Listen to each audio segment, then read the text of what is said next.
Welcome to Mishna study Masachat Eruvin Perek Mishnah. We're in this Mishnah. We're going to discuss a private city that became a public city.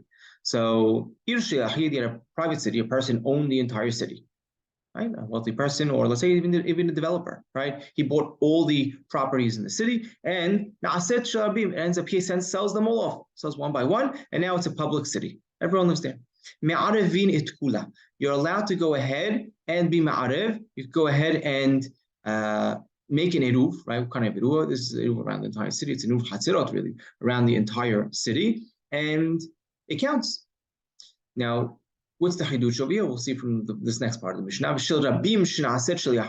Let's say it was a public city. Many people live there. One person decided to buy out the whole city. It's going to be his own private city. Now, he cannot make an eruv in the entire thing unless you make outside of it a portion that's not part of the eruv. You leave something outside of the eruv.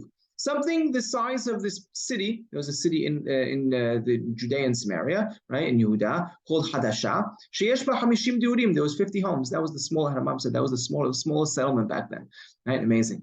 Right? 50 homes in Yehuda and Shomron, that was the smallest settlement, and we can leave that portion out. So we're talking about an area, if you had a walled city with two entrances, one entrance and one exit from both sides, you had a highway running through, and it was walled in. We had an eruv around the whole city. So we worry that the people over there will forget what the concept of a reshut rabim is.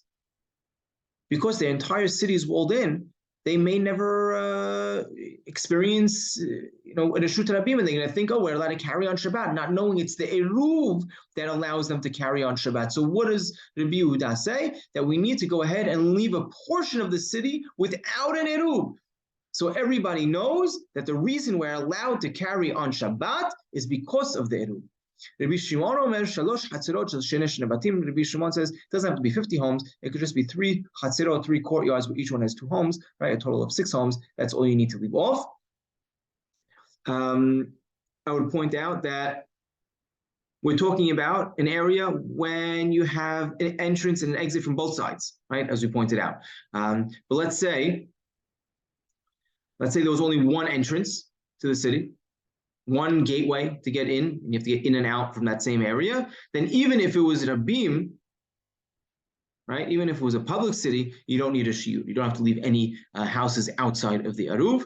Right, and then we saw, as we mentioned, Rabbi Yehuda and Rabbi Shimon argue on the amount that you need to leave off from the city, whether it's 50 homes or 6 homes. The halacha is that afilu bayit echad v'hatzer echad have a shiur. Even one home in one hatzer is enough to be considered a shiur of what you would need to leave over if you had a city with a entrance on one side, an exit on the other, just so people know and recognize the concept of the eruv and know the eruv is what allows us to carry on Shabbat.